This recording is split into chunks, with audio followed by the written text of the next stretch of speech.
Olá, eu sou o Danilo Barba. Eu sou Tayane Scott. E começa agora mais um Negócios em Pauta. O podcast que discute os desafios do mundo dos negócios para você encontrar oportunidades.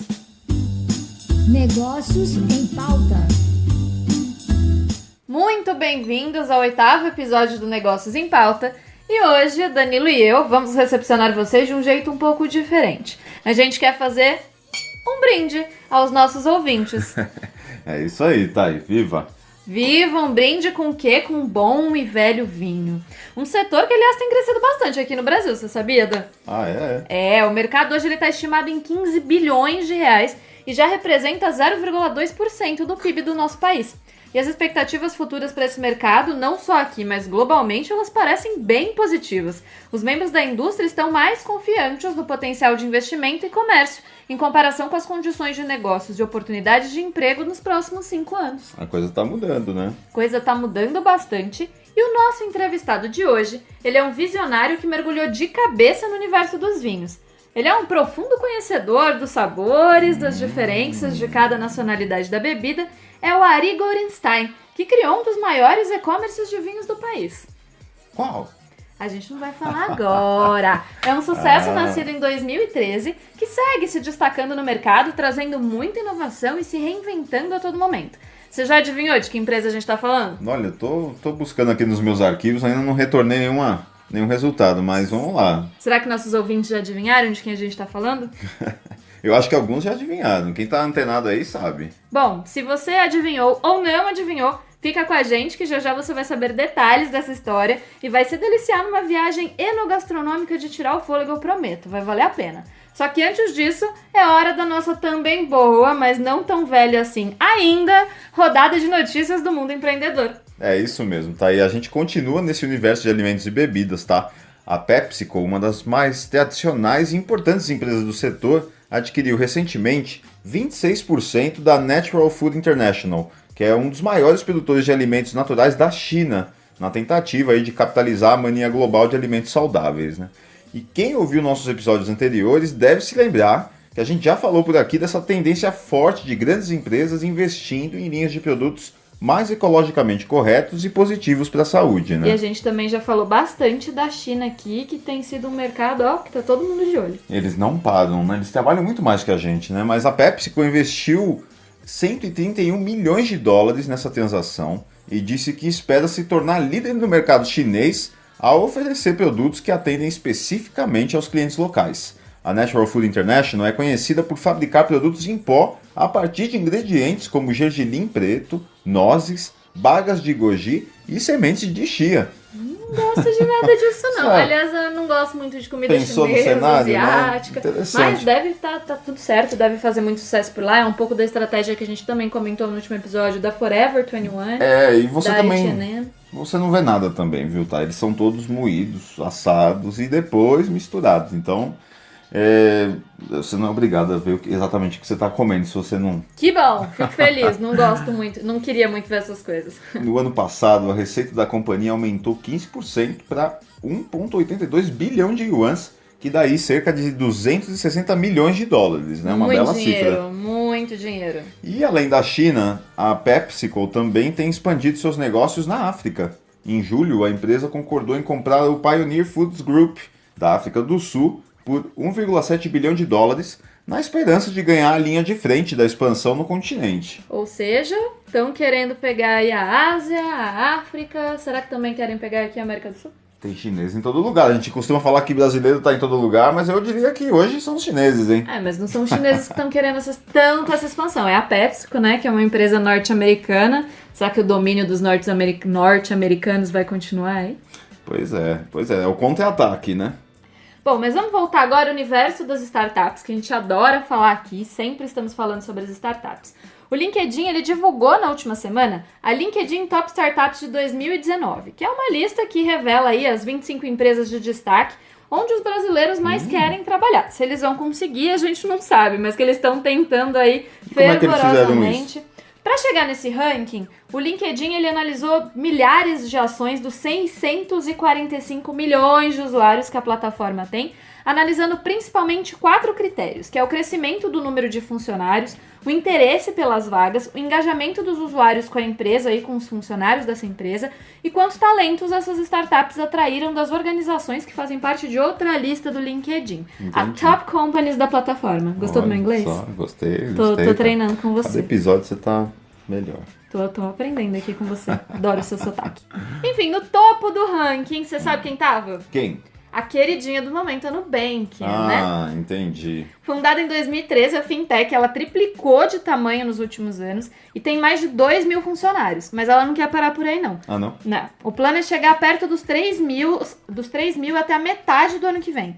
E para isso, a empresa ela deve expandir suas operações aqui na América Latina, usando parte do aporte milionário que eles receberam recentemente. Eu acho que a gente até comentou aqui um pouquinho sobre isso. Mas tem mais gente aí nesse cenário, hein? Quer chutar quem completa o top 3? Deixa eu pensar aqui. Começa com C? Começa com C e é um dos concorrentes que tá vindo forte aí para competir com a rival roxinha, que é o C6 Bank. Ele ficou em segundo lugar e completando aí o top 3 tá a Loft, que é voltada para o mercado imobiliário de compra, venda e reforma de apartamentos. Ela também chegou no mercado aí para meio que bater de frente com a Quinto Andar. Na onda das startups e da já conhecida uberização dos serviços, é hora de falar dela mesmo, tá? E da Uber. Precisa mesmo? Tem certeza? Precisa. A empresa que ficou famosa inicialmente pelo aplicativo de mobilidade urbana viveu dias de luta e dias de glória na última semana. Começando pelas notícias positivas para a companhia. Só para a companhia, né? O Superior Tribunal de Justiça decidiu por unanimidade que não existe vínculo empregatício entre a Uber e seus motoristas. De acordo com o texto do ministro Moura Ribeiro, os motoristas de aplicativo não mantêm relação hierárquica com a organização porque seus serviços são prestados de forma eventual, sem horários pré-estabelecidos e não há salário fixo, o que descaracteriza o vínculo empregatício entre as partes. A notícia, é claro, não agradou nem um pouco os condutores, né? Aliás, outra novidade da Uber também deixou os consumidores bem irritados. Ai, vamos lá, que essa eu acho que eu tenho certeza que eu vou compartilhar com os outros consumidores. Vamos ver. A companhia anunciou na última semana uma atualização do seu modelo de cobrança. Agora, o aplicativo cobra uma taxa extra pelo tempo de espera do motorista. Ou seja, quem demorar mais de 2 minutos para entrar no carro vai pagar mais caro. Danilo, para mim, essa é só mais uma alternativa da empresa para cobrar mais dinheiro dos usuários. Você acha, Thay? Eu tenho quase certeza. Vou dar o benefício da dúvida aqui, mas a gente já viu aí na internet, já leu nos sites, nos jornais, nas revistas, várias notícias dizendo que a Uber tem acumulado prejuízos homéricos em todo o mundo e também aqui no Brasil. E aí eu acho que eles estão tentando encontrar alguns jeitinhos de incrementar um pouco os lucros, né? Não sei se em todo mundo, mas me soa isso, principalmente aqui no Brasil. E eu achava o aplicativo bom. Na verdade, eu acho o aplicativo Uber Transporte bom. Eu nunca tive problemas. A gente também sabe que existem N relatos aí na internet de pessoas que sofreram com abusos de motoristas, com Ubers que não eram exatamente aquilo que vinha no aplicativo, mas eu sempre tive experiências ótimas, sempre divulguei. Mas infelizmente não foi isso que aconteceu com o braço de entrega de comidas da Uber, que é a Uber Eats. Eu tive um problema muito sério com eles há 2 semanas, mais ou menos. Eu, num fim de semana, estava em casa, fui pedir comida, esqueci que o endereço que estava no app era o do trabalho, e na hora que eu finalizei a compra, eu percebi que o endereço estava errado e fiquei desesperada, procurei o botão de cancelamento, como o que há no aplicativo de transporte, que a gente comentou ali em cima, que vai mudar o modelo de cobrança. E não tinha botão de cancelamento? Não tinha, e eu achei muito engraçado, porque no de transporte tem, e você tem 5 minutos para cancelar. Tinha, né? Agora você tem 2 minutos, mas tem ali ainda o botão para cancelar. E eu não achei. Aí eu encontrei como nos anos 90 eu me senti de volta pro futuro, sabe? Voltei aí no passado. Martin, voltamos no tempo? Voltamos no tempo. Eu adoro os anos 90, mas voltamos para uma coisa que eu detesto até hoje, que é falar com alguém. Eu sou o tipo de pessoa que detesta a frase: você quer falar com o atendente? Eu nunca quero falar com o atendente. E aí no Uber Eats eu precisei falar com o atendente. E tem aquela gravação interminável em português, em inglês. Dá uma canseira, né? Uma canseira. E até eu falar com o atendente, já dizia o aplicativo, porque eu não sei se é verdade, que meu pedido já estava sendo preparado, que meu pedido tinha saído para entrega. Foram 12 longos e intermináveis minutos para conseguir o cancelamento, onde eu tive que ouvir pérolas maravilhosas do atendente, do tipo, a senhora não pode ir até o endereço que a senhora errou buscar o aplicativo? Claro, realmente, eu tô usando um aplicativo Justamente para resolver esse problema. porque eu não quero sair de casa e a solução que o aplicativo me dá é me deslocar até o endereço. Para minha surpresa, eu na hora entrei nas redes sociais para fazer a reclamação, nas redes da Uber Eats e também no Reclame Aqui, e encontrei uma infinidade de usuários com exatamente o mesmo problema. Essa cobrança indevida, não conseguir cancelar com menos de 1 minuto, de 2 minutos. E aí eu me senti bastante lesada. Tentei falar com a Uber, tentei mandar e-mails para eles respondendo, fui pesquisar na internet e para quem não sabe, aqui no Brasil a gente tem algo que se chama Código de Defesa do Consumidor, que vocês podem encontrar na internet, também no Procon da cidade de vocês, se vocês estiverem aqui no país. E o código ele tenta proteger os consumidores de serem lesados em diversas compras, seja no âmbito online, seja no âmbito offline. E aí quando a gente fala de online, isso também inclui aplicativos. Basicamente, todo consumidor brasileiro ele tem direito a 7 dias para desistir de uma compra, independente do canal que ele tenha comprado e qual seja o motivo. Tá na lei, né? Tá na lei, e aí eu até encontrei na internet um parecer de um advogado sobre uma reclamação parecida, utilizando o Código de Defesa do Consumidor. Eu não me lembro agora o artigo exato que é, mas de novo, vocês podem acessar a internet. Tá disponível para todo mundo aí, né? Tá disponível para todo mundo. E eu até tô em contato com alguns advogados e com o próprio Procon para entender se no caso desse aplicativo tem alguma brecha na lei. A gente sabe que o Brasil tem N lacunas na legislação.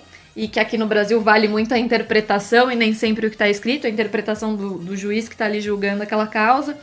Mas a gente tem esse amparo legal e eu já estou buscando essas medidas para tentar receber o meu dinheiro de volta. Não foi assim um grande valor, foram R$50, mas a gente que trabalha sabe o quanto é difícil ganhar R$50. E direito é direito, né? Acho que a gente sempre tem que buscar os nossos direitos. E, além do que, é muito chato e muito deselegante tudo isso, né, Thay? E assim, como não fui a única, não sou só eu, mas como eu tenho esse benefício de ser uma comunicadora e a gente tem esse espaço, eu quero abrir aqui o espaço para que a própria Uber mande pra gente, comunicação da Uber, se você estiver nos ouvindo, ou se você que nos ouve conhece alguém da comunicação da Uber, manda pra gente uma nota explicando um pouco do porquê essas cobranças que, como a gente falou, contrariam notadamente as premissas básicas do Código de Defesa do Consumidor. A gente está aqui à disposição de vocês, a gente quer muito ouvi-los. E eu vou até aproveitar esse momento para falar que se algum dos nossos ouvintes tiver algum problema com alguma empresa, seja ela online ou seja ela física, podem conversar com a gente também, se estiver ao nosso alcance. Nós não somos Celso Russomano, não vamos falar aqui que está bom para ambas as partes, não vamos usar esse jargão, mas a gente está à disposição, a gente quer usar esse canal para defender também aí os consumidores no que a gente puder ajudar. É isso mesmo, Uber Eats. Fale com a gente, @negociosempauta.live, né? O canal tá aberto aí pra gente ouvir o lado de vocês. Eu também tive um problema recentemente com uma gigante da tecnologia, viu, Thay? Só que eu vou ter que deixar essa história para um próximo episódio, Mas viu? a gente quer ouvir, não esquece que a gente quer ouvir. Mas agora vamos voltar a falar de coisa boa. Gosto de coisa boa. Por favor, a tecnologia chegou ao transporte público de São Paulo, sabia? Opa, olha só, sou uma usuária fervorosa do transporte público de São Paulo. Pois é, agora os usuários da CPTM e do metrô já podem testar o novo sistema de pagamento de passagens usando o QR Code. Sabe aquele quadriculadinho lá que pretinho, você tem várias bolinhas. Exatamente, ele é gerado por um aplicativo em 7 estações. O piloto vai ficar disponível por 45 dias, né, nas seguintes estações de trem: Autódromo, da linha 9 Esmeralda, Tamanduateí, na linha 10 Turquesa. Que inclusive é a linha que eu uso, tá? Olha só. É a linha que faz Brás, Rio Grande da Serra, pra quem não sabe, sim, a linha que atende o ABC. Dom Bosco, na linha 11 Coral, e Aeroporto Guarulhos, na linha 13 Jade. No metrô, o teste vai estar disponível nas estações São Judas, que você comentou. Na verdade, eu tinha falado com você antes da gente começar a gravar esse programa que eu fui utilizar a CPTM e o metrô e vi na São Judas um totem. Na verdade, não é um totem. As catracas estão envelopadas de roxinho. E como eu adoro roxinho, eu parei pra ver o que era. E foi até por isso que a gente tá trazendo essa notícia aqui hoje. Pois é. Então, São Judas, Paraíso e Pedro II, que daí é a linha vermelha. Linha vermelha, exatamente. São Judas azul, Paraíso verde e Pedro II vermelha. E uma das formas de testar o novo sistema é baixando o aplicativo VooD. Voo de táxi. VooD com a letra D somente, né? E está disponível para o Android e para o iOS. No app, os passageiros devem comprar os créditos e validar a entrada nas catracas das estações que participam do projeto piloto. Como a São Judas que a gente comentou. Exatamente. E aí é possível fazer a compra do bilhete com o QR Code também nas máquinas de autoatendimento, né, presentes nas estações. E depois de efetuar o pagamento, o bilhete é impresso e pronto para ser validado na catraca. Uma bela novidade que a gente aí torce para dar certo e ser implantado em breve em toda a cidade, né, Thay? Não, com certeza, vai ser ótimo. Acho que vai dar uma otimizada boa nas estações. Sem fricção, né? Até porque, não é para falar não, mas esse sistema do bilhete único é bem defasado e bem obsoleto, né? Vamos combinar. Todo mundo que vai passar o cartão na catraca perde um tempinho ali tentando fazer que o aparelho leia os créditos, às vezes tá meio gasto ali. Eu nunca consigo, é difícil. Haja paciência, viu? Coloca, não lê, coloca, não lê. Erro de leitura, erro de leitura. Enfim, agora é esperar.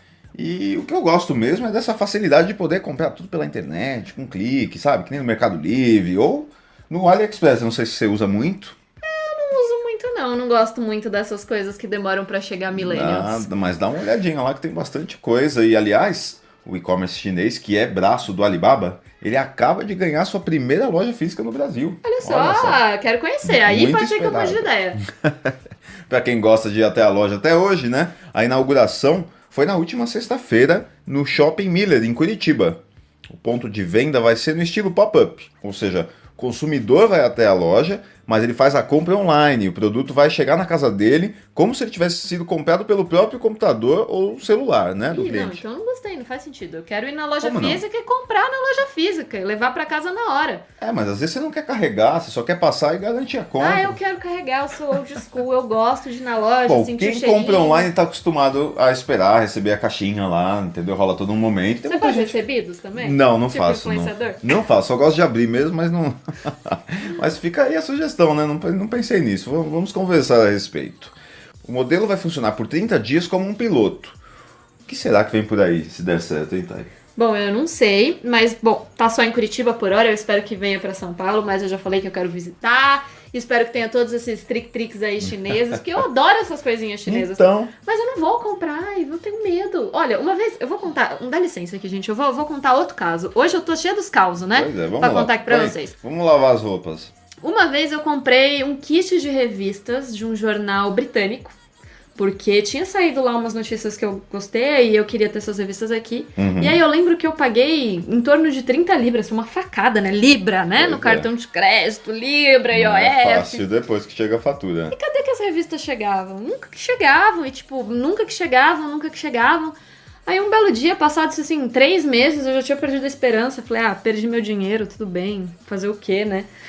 As revistas chegaram, apareceram assim na minha garagem. Olá. Acho que eu não sei quem entregou até hoje, se foi o Correio, se foi a UPS, não sei quem entregou, mas um dia eu voltei do trabalho e aí tinha um pacote perto da porta, assim, com o nome do jornal. Eu falei, gente, chegaram as revistas. Você não botou fé, mas chega. Não botei, né? Mas vamos lá, eu tô curiosa pra saber.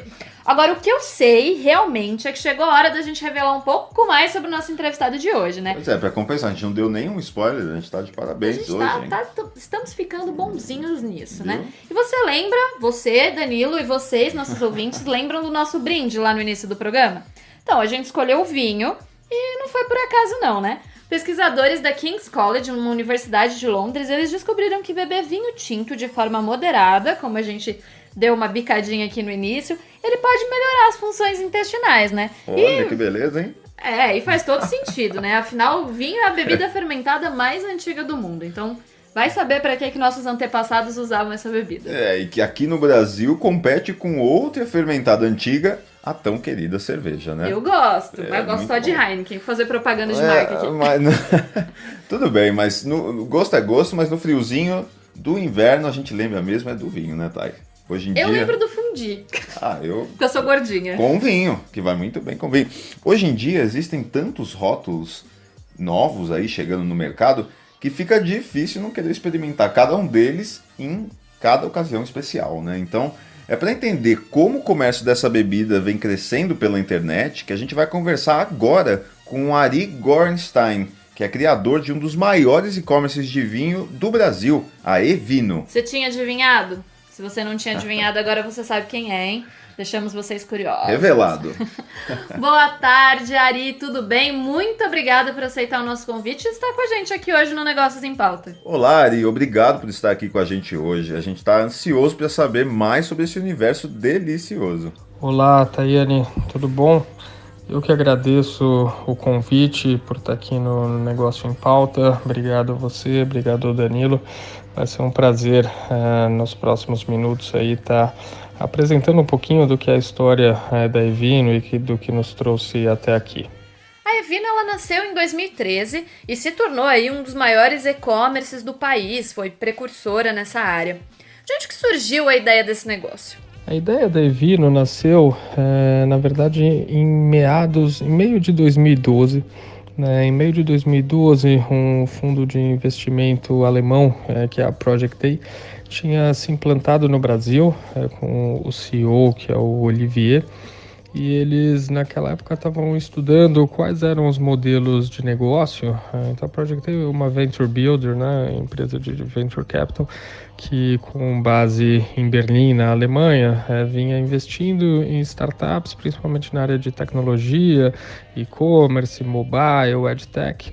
E então, nesse começo de empreitada no Brasil, eles estavam estudando quais eram os modelos de negócio que eles já tinham dentro do portfólio, operando lá fora, e que haveria oportunidade de tropicalizar, de adaptar e de trazer para o mercado brasileiro. Dentre esse leque de ventures e de negócios, uma delas que já operava naquela época na Alemanha e na França era o de e-commerce de vinhos em modelo de flash sales. Então lá fora era o Wine in Black, que acabou inspirando a Evino, que na verdade começou como épicerie. E então nessa altura, hoje meu sócio Marcos Leal, ele era business developer dentro do fundo e estava então estudando o panorama, como é que funcionava o e-commerce de vinhos no Brasil, entendendo um pouquinho da logística, dos unit economics, enfim, como é que o panorama estava composto, concorrência, margens, canais. E foi nessa época que a gente começou a bater papo. Ele cruzou comigo, na verdade, por várias conexões em comum de LinkedIn. A gente é contemporâneo de escola politécnica aqui da USP, tem bastante contatos em comum. Se graduou, se formou na mesma turma, mas acabou não convivendo no período de universidade. E eu já atuava nesse mercado de importação e distribuição de vinhos em outros canais, né, canal mais tradicional de on-trade e off-trade. E ele acabou cruzando com o meu perfil e a gente começou a bater papo para entender se havia alguma oportunidade de negócio. E ao longo aí das conversas a gente acabou identificando que sim, que o momento parecia propício e que havia espaço para um novo player nessa frente, né, de e-commerce de vinho. E foi nessas discussões preliminares que o negócio acabou surgindo. Óbvio que o fundo, a Project A, então, nos apoiou no começo, tanto financeiramente, com recurso, quanto também com shared service, né? Então, com serviços compartilhados. A gente contava com infraestrutura provida por eles, desde RH, financeiro, time de tecnologia em Berlim. E foi esse o pontapé inicial. Por outro lado, você e o Marcos Leal, seu sócio nessa empreitada, vêm da engenharia. Por que vocês decidiram trocar a área pelo empreendedorismo? De fato, essa é uma curiosidade, né? Somos os dois engenheiros, como eu mencionei, a gente entrou na universidade no mesmo ano, saiu com diferença acho que de 6 meses, eu acabei parando a graduação por um ano para estudar fora, fiz o intercâmbio na França, que foi na verdade como eu tomei gosto por vinho. Então somos dois engenheiros, o que tem seus prós e seus contras. Mas a decisão de trocar a área pelo empreendedorismo, acho que em cada caso vem de um lado diferente, mas que no final são similares, né? Eu, no começo da minha carreira, estava enveredando pela área de consultoria, com bastante foco em logística, supply chain. Atuei na indústria automotiva, atuei em empresas de consultoria. E num determinado instante da minha carreira, comecei a identificar que eu estava adentrando aí uma seara muito técnica e minha carreira acabava tomando um curso de uma especialização muito técnica que me parecia naquele instante que poderia ser restritivo e também não vinha me trazendo a satisfação que eu gostaria de estar encontrando na carreira.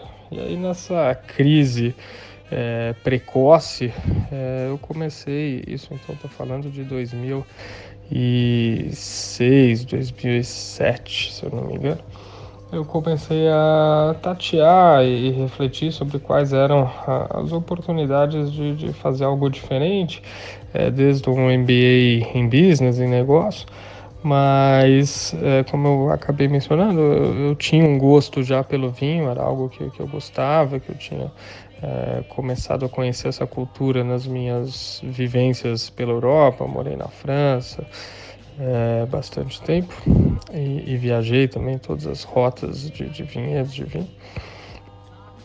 Num determinado instante comecei a refletir se haveria algum meio de conciliar a carreira e esse interesse, esse hobby, essa paixão dos vinhos, né? E acabei, bom, enfim, depois de entender um pouquinho do mercado, entendendo que sim, que poderia haver alguma possibilidade das coisas confluírem, convergirem, mas que eu estava despreparado do ponto de vista de bagagem acadêmica e profissional, de conhecimento da vertical e da indústria, e fui me preparar. Mas então, o empreendedorismo, na verdade, primeiro veio uma ideia de guinada de carreira, então de deixar a engenharia para fazer algo distinto. E depois, ao longo dessa empreitada e dessa aposta no comércio de vinhos, aí sim veio a veia empreendedora, já tinha atuado como diretor numa importadora. E aí depois os destinos se cruzaram aí, como eu mencionei no começo da Evino, ou Epicerri, quando foi fundada com suporte da Project A. E vocês se inspiraram em alguém ou tiveram algum mentor quando começaram a desenvolver esse projeto da empresa? A gente se inspirou bastante, então, nesse modelo de negócio da Wine in Black. A Wine in Black vinha já atuando na época, então estamos falando de começo de 2013, a Wine in Black já atuava, salvo engano, há 3, 4 anos no mercado europeu, vinham construindo uma trajetória de relativo sucesso, com bom track record e números que na época pareciam otimistas, né, e interessantes. E a gente, então, no começo, a gente trocava muita ideia, conversava muito com os founders da Wine in Black, o Stephanie e o Christian, e eles acabaram, então, nos apoiando e servindo de mentores, acho que é forte, mas pelo menos de pares de conversa e de inspiração para a gente desenvolver o plano de negócio, o projeto da Evino. Óbvio que ao longo do tempo muita coisa foi sendo adaptada, a gente fez alguns pivôs, né? Nem tudo, quase nada do que se praticava na Europa era aderente à nossa realidade aqui, né? Então estamos falando desde tipos de vinho, comunicação, preços, modelo de negócio, né? Abastecimento, cadeia de valor, cadeia de suprimentos em geral muito distintas, mas eram de fato espelhos para a gente de empreendedorismo, de postura, de mindset, principalmente. Nesse comecinho ainda quem nos deu muito suporte foi o Olivier Rossan, que era o CEO da Project A no Brasil e acompanhava muito de perto o nosso negócio, nos ajudou bastante no lançamento da então Epicerri, que foi o primeiro nome que a gente batizou a empresa que veio depois a ser rebatizada como Evino. Então o Olivier também apoiou muito, ajudou muito no começo, e acabava servindo também de inspiração e de fonte rica aí de troca de ideias. Depois, mais para frente, ele veio se juntar ao corpo executivo como co-CEO junto comigo, então, e meu sócio, o Marcos Leal, durante 1 ano e meio, quase 2. Mas foi assim que no começo a gente tinha referências aí para nos apoiar e nos suportar. Depois disso, em 2014, entrou mais um investidor privado, que tem assento no conselho, com o qual a gente discute muito, que também trouxe muita contribuição nas discussões, um olhar completamente diferente de negócio, de varejo, e que obviamente também nos apoiou muito no momento chave aí do negócio, que foi basicamente a virada para a gente breakevar e equilibrar o negócio. O negócio inicial se chamava Épicerie e tinha como meta vender queijos e outros alimentos encontrados em empórios gourmet. Por que vocês mudaram de ideia no meio do caminho? Então, o primeiro nome foi Épicerie, de fato. Até tem aí uma boa pitada aí da opinião do Olivier. A gente teve muitas discussões, né, sobre o nome, o branding e tal, e votações, brainstorming, e estava muito difícil decidir. Num determinado momento, acho que o Olivier falou, quer saber, já que vocês não têm nome melhor, eu gosto desse nome Épicerie, validei com meus amigos, que provavelmente eram todos franceses, e é um nome que faz sentido, vamos com Épicerie. Épicerie, de fato, significa mercearia, ou empório, né, em francês. E a meta, sim, era de fato trabalhar com vinhos como core, né, como uma categoria central, mas alimentar o site com produtos e categorias correlatas à categoria de vinhos, né? Então a gente imaginava na época produtos gourmet, queijos que dispensassem gestão de cadeia de frios, né? Então queijo curados, algo de embutidos, antipastos, azeite de oliva, café, eram temas que faziam parte da agenda e da pauta e que nos pareciam que poderiam complementar a experiência do cliente e constituir aí linhas de receita interessantes. A gente chegou a testar isso por algum tempo, chegamos a testar até outras categorias de bebidas, mas também produtos gourmet. O que acabou nos fazendo mudar de ideia é que, de fato, então, vinho já era o core, a gente sempre acreditou que o pilar central, o coração da companhia teria que flutuar aí em torno dos vinhos e que as outras categorias seriam categorias satélites, né? Mas o que a gente acabou entendendo ao longo do tempo, primeiro era que era difícil trabalhar essas outras categorias, quer seja pela questão da perecibilidade, então gestão de expiração, né, que era algo que nos vinhos a gente tem que fazer, mas é bastante menos complexo. Mas outro tema importante é o tema do flash sales, né, que é o nosso modelo de negócio. Então, o nosso modelo de negócio é muito centrado na ideia de oferecer produtos com a melhor relação custo-benefício do mercado, de oferecer sempre produtos com um percentual de desconto intrínseco bastante importante. E nos produtos gourmet e nas outras categorias de alimentos, a gente, primeiro que não tinha escala, e acho que nem viria a ter escala para ser autossuficientes, no sentido de fazer nosso próprio sourcing, nossa própria importação. Então dependia dos relacionamentos comerciais com parceiros, e nesse tipo de produto você não tem margem de contribuição suficiente para rentabilizar o negócio e conceder descontos importantes para o cliente final. E o outro tema é que começou a nos parecer que faria muito mais sentido a gente se posicionar como especialista da categoria, então especialista de vinhos, em lugar de diluir valor com outras categorias de mercearia seca ou de produtos gourmet, que no final das contas a gente acabou entendendo que era difícil estruturar um modelo de negócio em torno disso, ainda que fossem categorias satélites e não o pilar central, e que em termos de posicionamento mais valia então a gente dar o destaque, nos posicionar como prescriptores, curadores e especialistas em vinho. Ari, você tem mestrado em vitivinicultura, enologia e marketing de vinhos.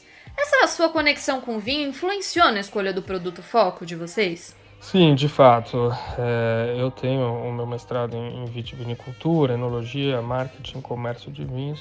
E na realidade eu optei por fazer esse mestrado, então, como eu comentei há pouco, num determinado momento de carreira eu me via um pouquinho frustrado e perdido, e comecei a investigar se eu conseguiria encaixar o vinho de uma maneira de uma maneira presente na minha vida profissional. E foi quando eu identifiquei que sim, o mercado brasileiro era carente de profissionais. O mercado brasileiro ele via muitas empresas fazendo mais do mesmo, né? Então o mercado de produção, comercialização e importação de vinhos é bastante tradicional, com poucos modelos de negócio, não vou nem dizer disruptivos, mas modelos de negócio diferentes, com algo de provocação, de inovação. E eu acreditava que era possível, então, chacoalhar um pouquinho esse ecossistema e fazer as coisas de maneira diferente, trazer um pouquinho de novidade, ou pensar a categoria, o produto e a venda com uma ótica distinta. Só que eu não tinha bagagem nenhuma, né?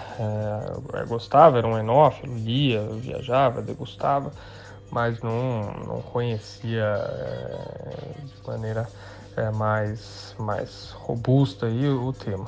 Então, eu brinco, né, que naquela época, se eu fosse postular por qualquer posição ou tentar me candidatar para qualquer vaga, a única linha do meu currículo que era relacionada ao tema de vinho seria a linha de hobby, né? Todo o resto, toda a parte técnica de engenharia, de logística, supply chain, não teria nenhuma e qualquer correlação com qualquer tipo de candidatura.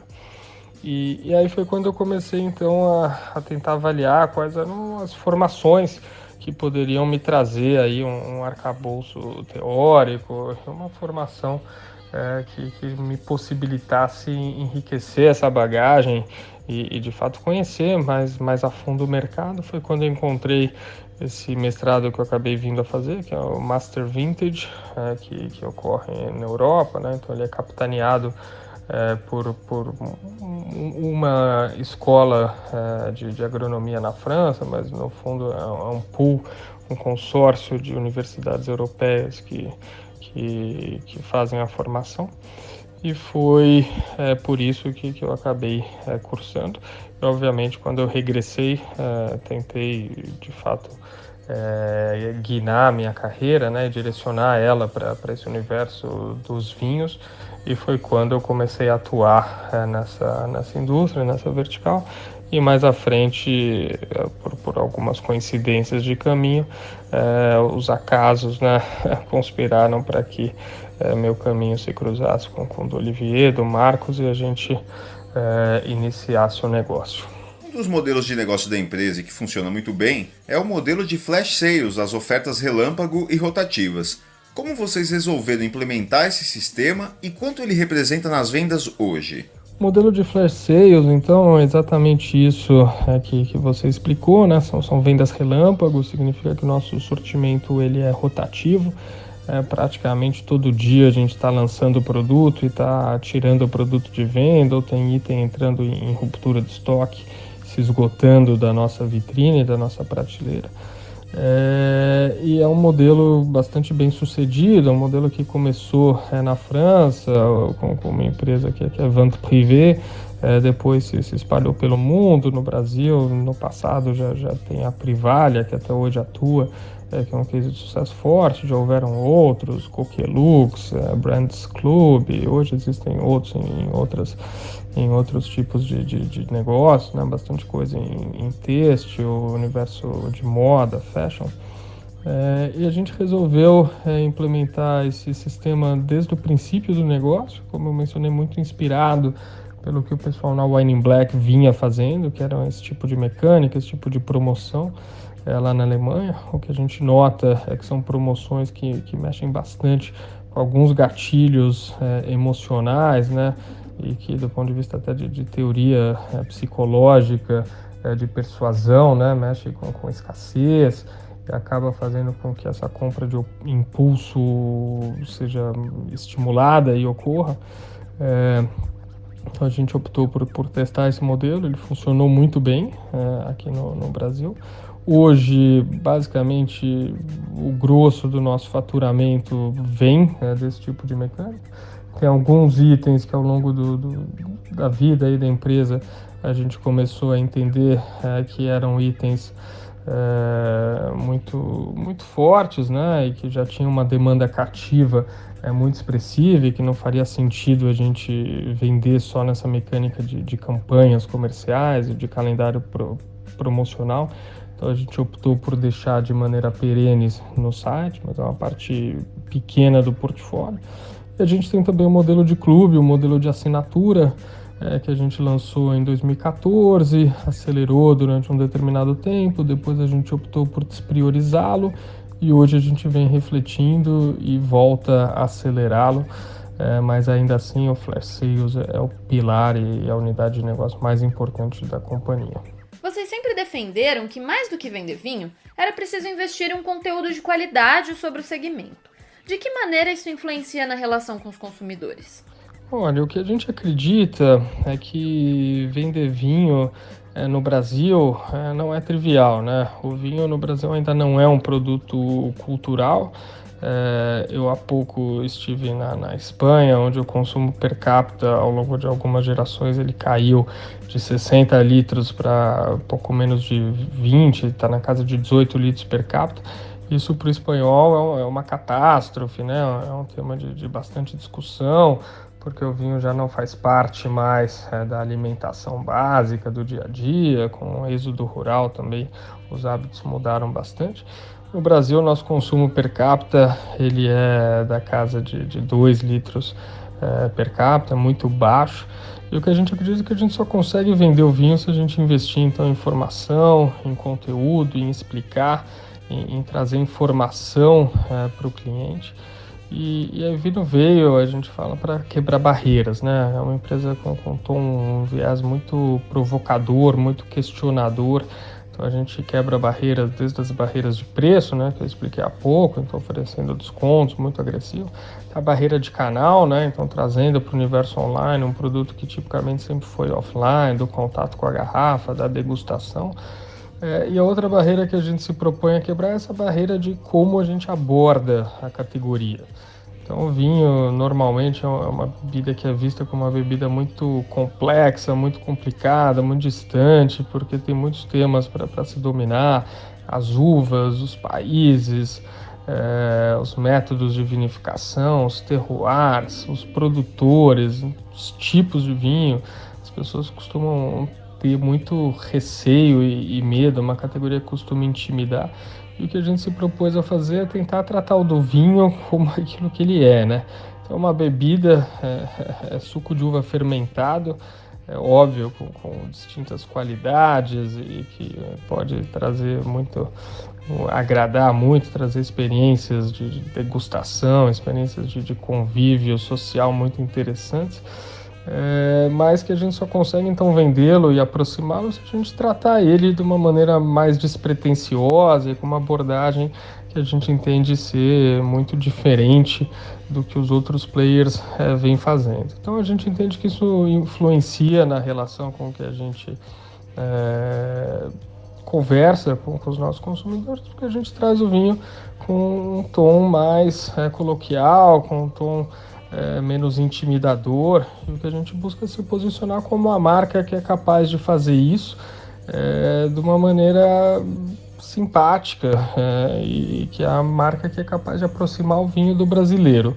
E a gente entende que vários consumidores e clientes entendem esse propósito, apreciam essa nossa missão, acabam se identificando muito com o nosso tom de voz, com o nosso propósito, com a nossa maneira de ser e nossa comunicação.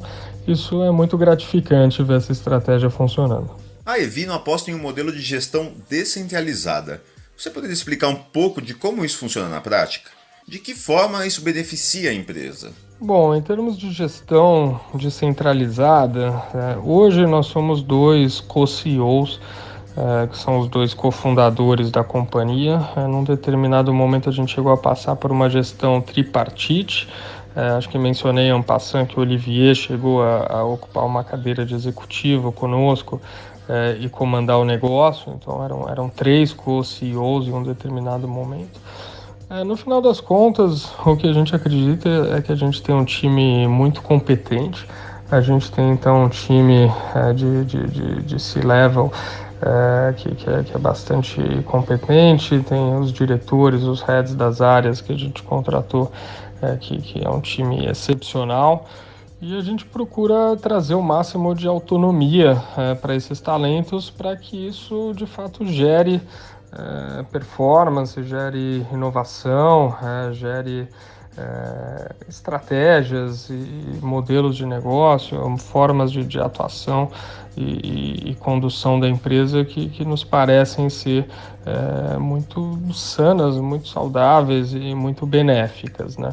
Então, no fundo, é um modelo de gestão que parte da premissa de que, tendo boas pessoas e bons times, nos quais a gente confia e a gente constrói ao longo do tempo esses relacionamentos de confiança, a gente consegue ter times autônomos, óbvio, sempre com uma governança e rituais e sistemas que garantam que os alinhamentos ocorrem, né? Que existe reporte, que existe toda uma discussão estratégica que seja efetiva e funcional, mas que no dia a dia os times consigam atuar com a respectiva autonomia, o que garante velocidade, o que garante cadência, o que garante ritmo e um avanço bastante acelerado para os projetos. Por conta aí do bom desempenho da empresa nos últimos anos, vocês estavam com projeções de faturar 1 bilhão em 2020, algo que parece que já não está mais no pipeline.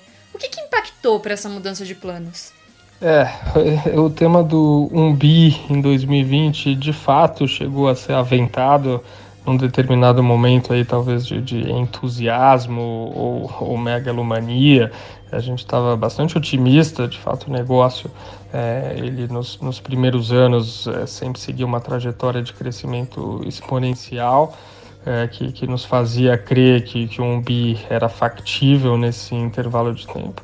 No final das contas, o que a gente veio aprendendo é que existem uma série de variáveis aí que podem restringir a velocidade de crescimento em determinados momentos e jogar contra, né? A gente viveu particularmente um 2018 muito desafiador, onde além de todo o cenário de recessão e crise econômica que afetou o varejo, né, e o consumo de maneira geral, a gente teve um problema muito sério de desvalorização do real. Então, em termos de câmbio, nossa moeda se enfraqueceu muito e a gente, dos produtos que a gente comercializa, a gente tem 99% de itens que são importados, né? Então, uma exposição cambial bastante relevante.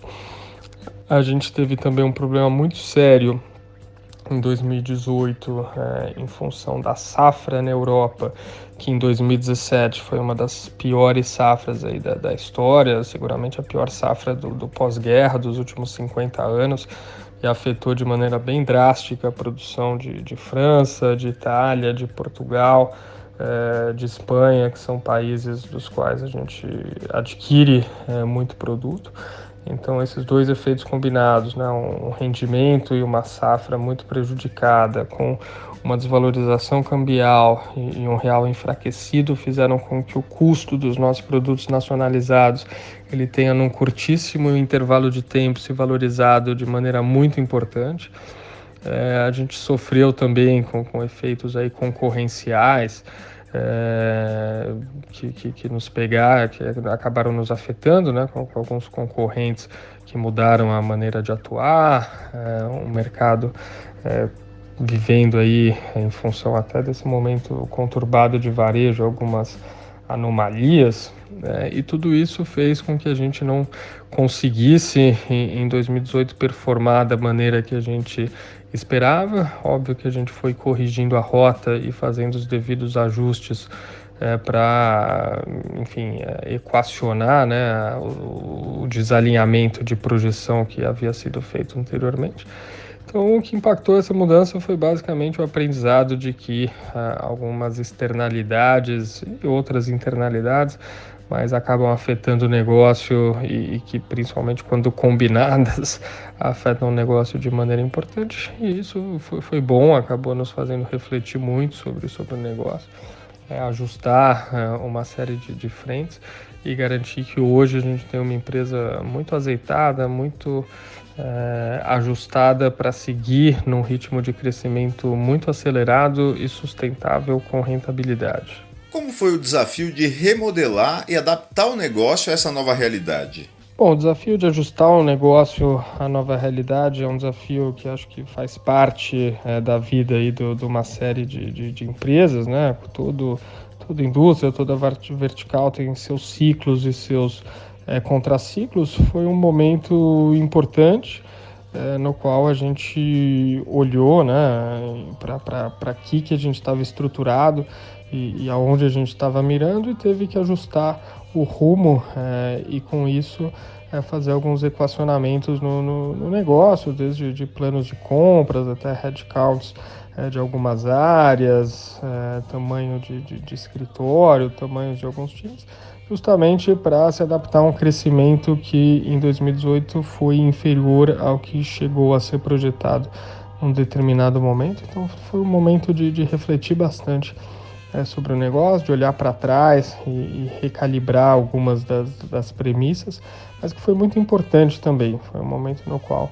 a gente começou a desenhar um negócio para que ele fosse de fato super perene, no sentido de trazer uma rentabilidade muito positiva, no sentido de ser um negócio autossustentável e de ser um negócio mais modulável, sempre escalável, mas modulável, ou seja, no qual a gente consiga hoje estar preparado para ter que ajustar premissas e fazer ajustes de rota com muito mais agilidade e naturalidade, o que até aquele momento não havia ocorrido porque a gente vinha numa trajetória sempre muito ascendente, muito acelerada.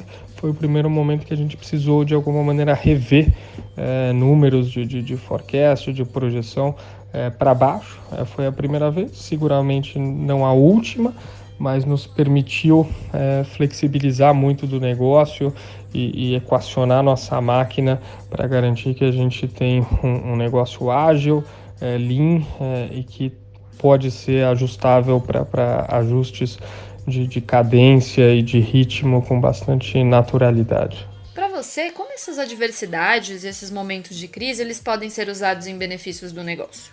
Acho que momentos adversos e de crise podem sempre ser benéficos, né? É a questão do copo meio cheio, copo meio vazio. No nosso caso, é a taça meio cheia ou meio vazia. A gente tenta ver sempre a taça meio cheia. Mas acho que é um momento no qual surge muita criatividade, é um momento no qual se questiona o que se está fazendo, é um momento no qual se olha para a estrutura, se otimiza, se trabalha muito produtividade, eficiência, se elimina uma série de gorduras ou de ineficiências que fatalmente aparecem se o negócio cresce muito rápido ou se o negócio nunca passa por algum tipo de soluço, né, ou algum tipo de momento um pouquinho mais turbulento. Acho que é sempre positivo, um momento para refletir, para olhar para o negócio, para fazer os ajustes, para se questionar, para trazer o time, para motivar o time, para empoderar as lideranças. Acho que existe muita coisa que pode ser feita nessas circunstâncias. Acompanhar os concorrentes é essencial para se manter no mercado? Como vocês fazem esse acompanhamento? Olha, a gente está sempre muito antenado ao que ocorre no Brasil e no mundo, na indústria de vinhos, no varejo, no e-commerce em geral. Eu acho que é esse olhar aberto e essa busca constante de inspirações que faz com que a gente traga discussões muito produtivas para dentro de casa, que a gente avalie uma série de oportunidades de negócio, que traga muito benchmark, boas práticas. Acho que é sempre saudável olhar para os lados, ver o que os outros estão fazendo, pensar muito no mercado e no cliente também. Acho que isso é vital, entender tendências, olhar o que o cliente está desejando em termos de produto, serviço, etc.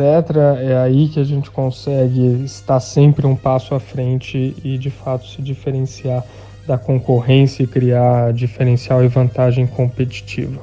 Os números mostram que o Brasil ele tem hoje um consumo per capita de vinho de um pouco mais de 2 litros. Um número que é muito abaixo dos grandes consumidores globais como a Itália, Portugal e França. E uma das principais metas da Evino é popularizar justamente o consumo de vinho aqui no Brasil. Vocês acham que nesses 6 anos de atuação vocês conseguiram avançar nesse objetivo? De que maneira? Olha, olhando para trás, de fato, nesses 6 anos, eu acho que a nossa parte a gente tem feito.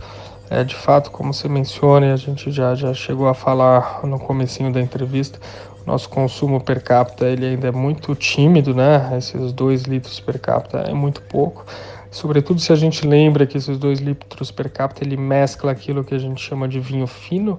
Então, vinhos que são produzidos a partir de variedades que são propícias, né, à vinificação e à produção de vinhos, que são as variedades vitis vinifera, e os vinhos que são os vinhos chamados vinhos suaves ou vinhos de mesa, que é o famoso vinho de garrafão, né, vinho mais doce, o famoso chalice, chapinha, sangue de boi, sem nenhum demérito, mas que são produtos de uma qualidade distinta e que se focam em ocasiões de consumo, contextos distintos. Se a gente expurga desse número os vinhos, então, ditos suaves, a gente chega a praticamente 0,75 litros per capita. Estamos falando de uma garrafa por habitante no Brasil, que é muito pouco, né, de fato.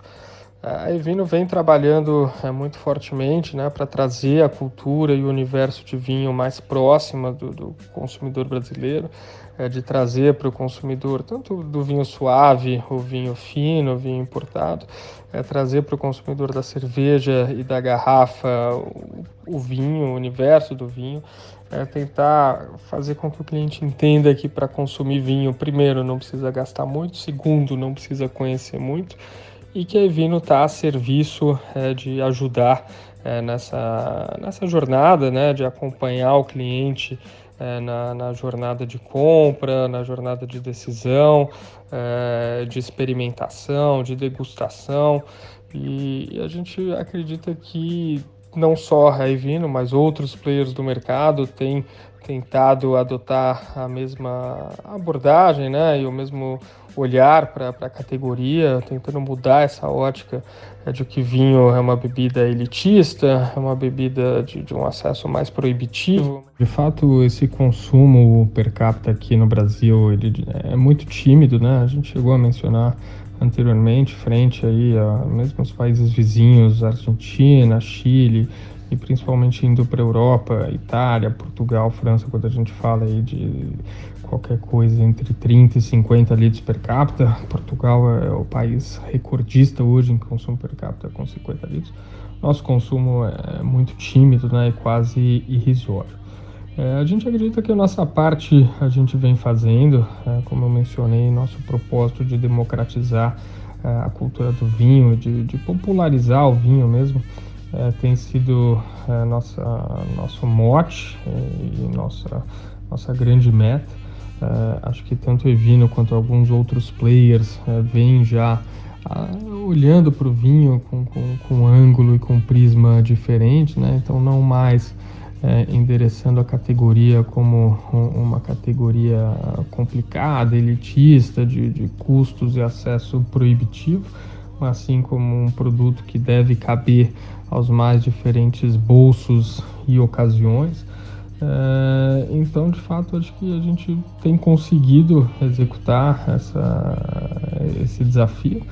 Não é trivial, obviamente é uma questão cultural, então passa, como a gente falou, por educação, passa por comunicação, passa por preço, passa por uma série de barreiras. Empreender e importar vinho no Brasil não é trivial, mas acho que nossa contribuição a gente vem fazendo e esperamos que consigamos seguir progredindo nessa caminhada e que outros também comecem a se endereçar ao vinho da mesma maneira que a gente faz. A gente sabe que o recente acordo entre o Mercosul e a União Europeia deve influenciar aí diversos segmentos pela América Latina e no Brasil. Como que isso deve impactar o comércio de vinhos em termos de preço, oferta e consumo? O acordo recém-fechado, esse acordo de livre comércio entre Mercosul e a União Europeia vai ser bastante positivo para a agenda e para a pauta de vinhos. Com o acordo, o imposto de importação, que ele varia entre 27% para os vinhos tranquilos, né? Então para os vinhos tintos, rosés e brancos, e 20% para os vinhos espumantes e champanhes, ele tende a evoluir de maneira gradativa a zero. Então isso num escalonamento que vai se fazer ao longo de 10 anos, as alíquotas vão ser gradualmente reduzidas, né? Com isso, de fato, o produto tende a conseguir ser ofertado ao cliente por preços mais módicos, né? Então o cliente deve ser beneficiado de uma redução de preço, mas não adianta se iludir, né? A carga tributária sobre o vinho vai muito além do imposto de importação. Essa programação aí da desoneração, ela é longa, então você tem 10 anos para que isso ocorra, e vai ser bem gradativo, mas de qualquer maneira a notícia é bastante positiva. O que ocorre é que, como eu falei, existem uma série de outros impostos que seguem incidindo, e no caso específico de vinhos europeus, é um produto que flutua com a variação cambial, né? Então o euro variando em 5, 10% para cima ou para baixo acaba impactando mais no curto prazo do que uma medida como essa. De qualquer jeito, celebramos bastante, estamos contentes, acreditamos que é uma grande conquista que no longo prazo vai beneficiar o cliente e o consumidor. E a Evino, especificamente, acho que está numa posição bastante privilegiada no que diz respeito a esse acordo, porque dentre as importadoras e distribuidoras de vinho, é seguramente aquela que concentra na carteira a maior incidência de vinhos europeus, né? Então a gente tem um foco muito voltado ao velho mundo. Hoje, das nossas vendas, a Europa flutua mês a mês, né, pelo modelo de flash sales que a gente mencionou. O sortimento ele é rotativo, mas é algo na casa de 70%, 80% das nossas vendas estão concentradas em vinhos, principalmente de Itália, França, Portugal e Espanha. Com isso, a gente é afetado de maneira bastante positiva e acaba sendo num peso distinto do que vai ocorrer com outras importadoras, que na ampla maioria tem um portfólio muito mais centrado em vinhos chilenos e argentinos. Complementando um pouquinho do que a gente falou antes, o Brasil é hoje o 17º no ranking de países consumidores do vinho no mundo, atrás de outras localidades como os Estados Unidos. A estimativa é que menos de 30 milhões de brasileiros, num universo de 180 milhões com mais de 18 anos, que podem consumir a bebida, consomem o vinho ao menos uma vez por mês. Segundo a ABA, o consumo de vinhos no Brasil está estagnado há anos. Quais as estratégias que vocês aplicam para concorrer com outras bebidas populares, como a gente também falou aqui na introdução dessa entrevista, como a cerveja queridinha dos brasileiros? Fato, acho que esse tema do consumo, ele é o principal ofensor aí a progressão do mercado de vinhos, né? Culturalmente é uma categoria que no Brasil não tem a mesma relevância, a mesma importância, né? Sequer no Brasil está longe de ser pautado e classificado como alimento, né? Como algo indispensável. Pelo contrário, é álcool e é taxado como tal. Mas a principal complexidade é que é um produto que ainda não faz parte do dia a dia e do vocabulário do brasileiro médio, né? Em termos de estratégia para concorrer com outras bebidas, como você falou, ditas populares, a principal estratégia é provar que o vinho pode ser também popular, ou seja, que o vinho cabe nas mais diferentes ocasiões de consumo. Muita gente acredita que o vinho é a bebida para ocasiões especiais, né? Então o vinho cabe numa confraternização, numa festividade, num jantar especial, mas não cabe no dia a dia. O que a gente tenta fazer é mostrar que o vinho cabe sim em ocasiões de consumo muito diferentes, que é uma bebida muito versátil, até por existir nas mais variadas tipologias, harmoniza com o mais amplo leque de pratos, e que em termos de custo a gente é capaz de oferecer vinhos que caibam com muito maior frequência na vida do brasileiro e que ele possa usufruir de um consumo sempre, obviamente, responsável e moderado, mas com muito maior frequência. A inovação sempre foi um conceito importante para a Evino. Como que surgiu a ideia de um formato de embalagem que se transformasse em adega para até 6 vinhos? Como que isso impactou as vendas e a relação com o público? A inovação de fato faz parte da nossa agenda. Curioso você mencionar o caso da nossa embalagem, né? Nossa embalagem de fato é um dos principais pilares aí de inovação. Hoje ela virou até benchmark, acho que a maioria dos e-commerces se valeram de inspirações na nossa embalagem, foram ao longo do tempo remodelando as próprias, que hoje invariavelmente se assemelham muito a nós. Mas no caso específico do nosso packaging, né, da Evino Box, ela surgiu lá atrás com uma composição bastante distinta dessa. Era uma caixa muito mais, vamos dizer, sofisticada ou complexa e cara, ou seja, muito mais componentes estavam envolvidos na montagem. A gente tinha papelão ondulado, isopor, tinha uns airpads, que são um plástico bolha, mas numa granularidade, numa granulometria diferente, né? Então maior. E para montar isso, um operador levava muito tempo, ergonomicamente era um inferno e custava caro. E além disso, o índice e a incidência de avarias, de quebras, então de garrafas durante o manuseio era muito alto. A gente falava de mais de 5%, né, das garrafas. No comecinho da nossa operação, acabavam se rompendo em algum momento entre a coleta e o transporte e o destino final, né? Muitas vezes não havia destino final, elas retornavam. Hoje a gente repaginou, como você mencionou, a gente tem uma caixa bastante criativa aí, que dentro ela tem uma adega, né? Então os nichos a gente pode decompor e usar eles. O que a gente acabou identificando é que mesmo a nossa caixa anterior, que já tinha essa composição com os nichos, ela já era bastante usada pelos clientes para montar pequenas adegas domésticas, né? Óbvio, não climatizadas, mas pequenos módulos para se acomodar e se armazenar as garrafas.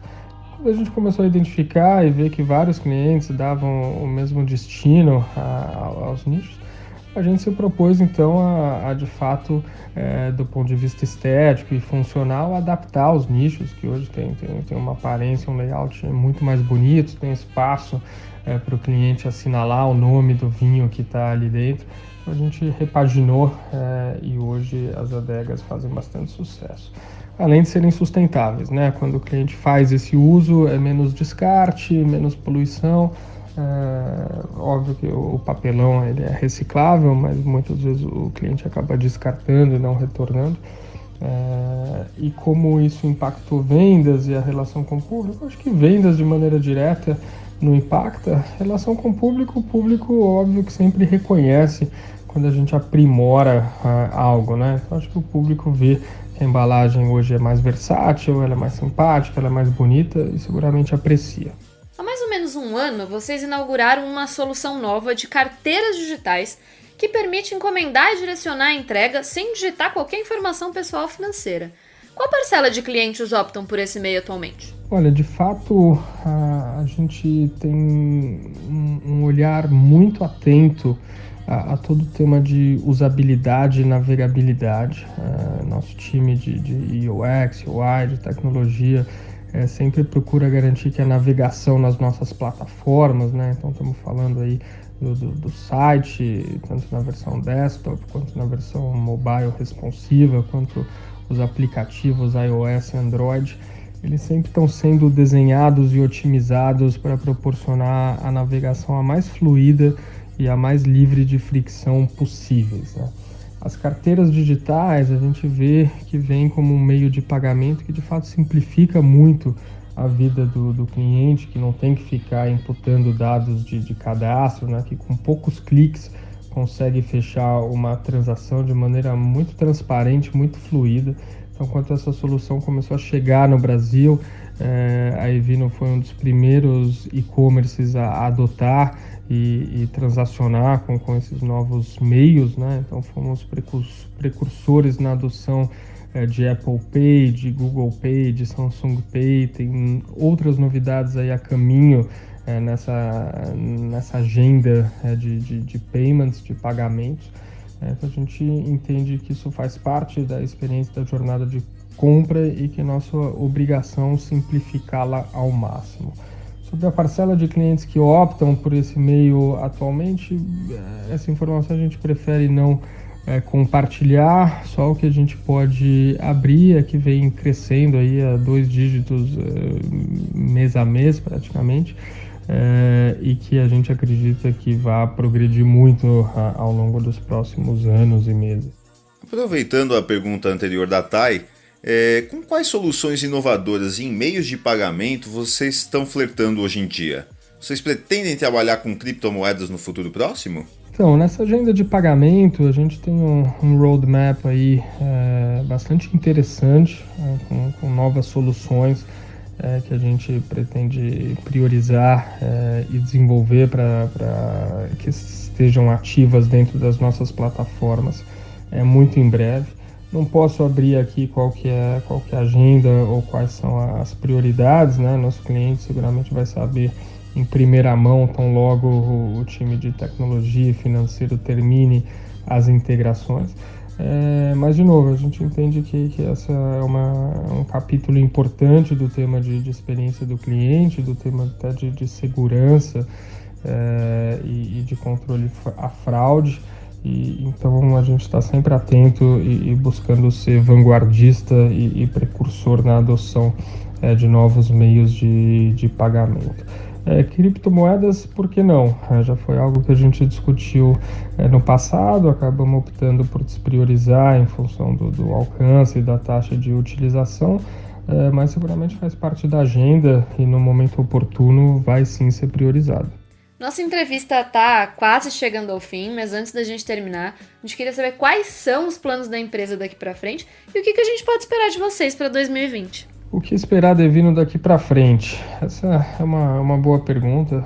Acho que a primeira resposta que eu posso dizer é que a gente está com muito gás e com muita vontade de seguir aí nossa trajetória para cumprir o nosso propósito de democratizar de fato o consumo de vinho.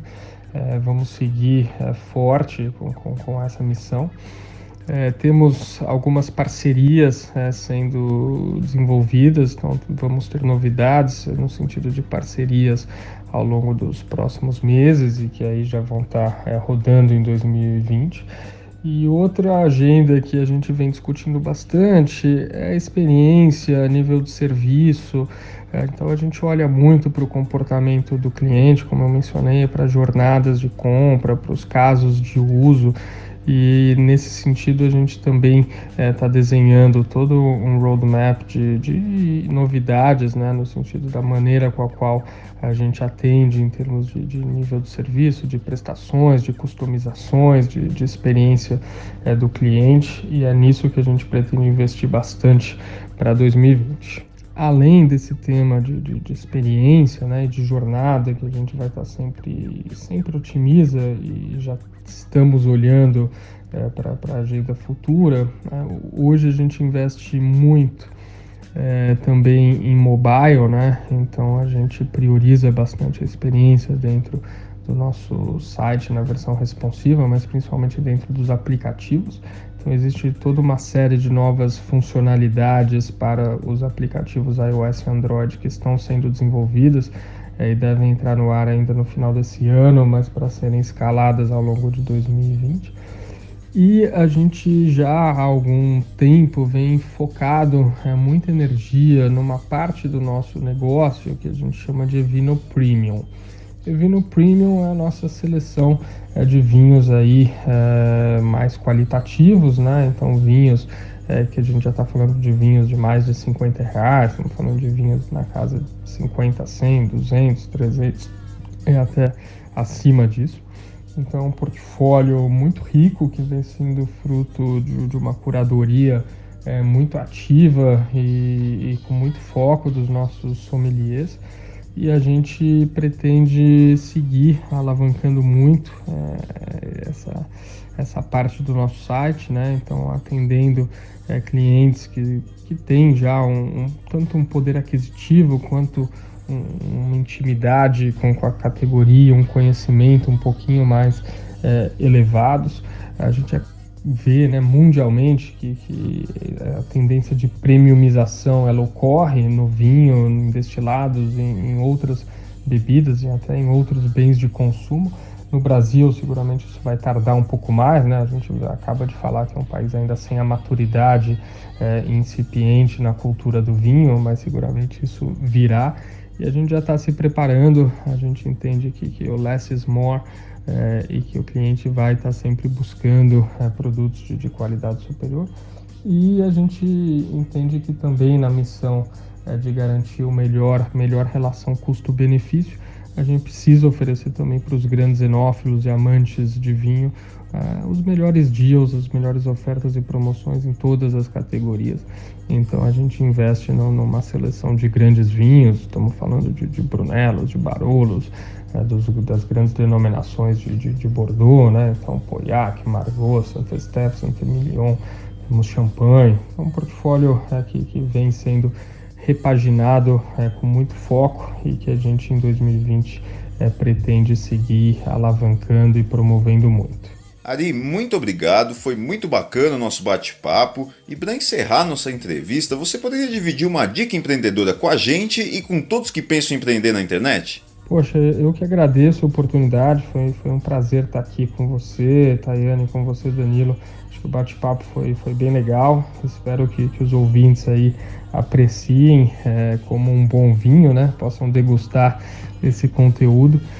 De qualquer maneira, obrigado pelo convite e vamos nos falando, estou à disposição para novas conversas, tá bom? Um abração. Para quem gosta de vinhos, essa entrevista deve ter sido uma delícia. E para quem não gosta tanto, uma maneira de conhecer um pouco mais sobre esse universo e tentar mudar o paladar. Eu não gostava muito da bebida, toda vez eu falo isso, vocês devem achar que eu sou muito chata, mas pra comida e pra bebida eu sou um pouquinho.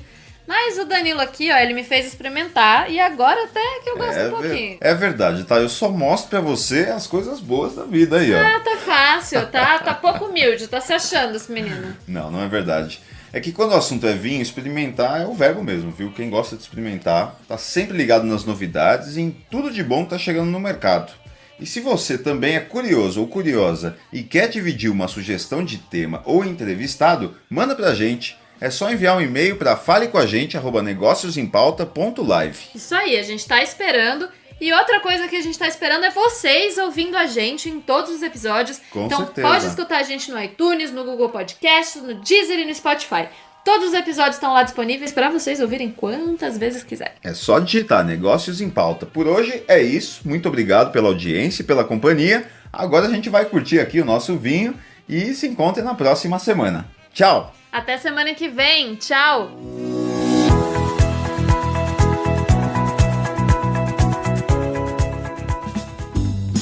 Negócios em Pauta.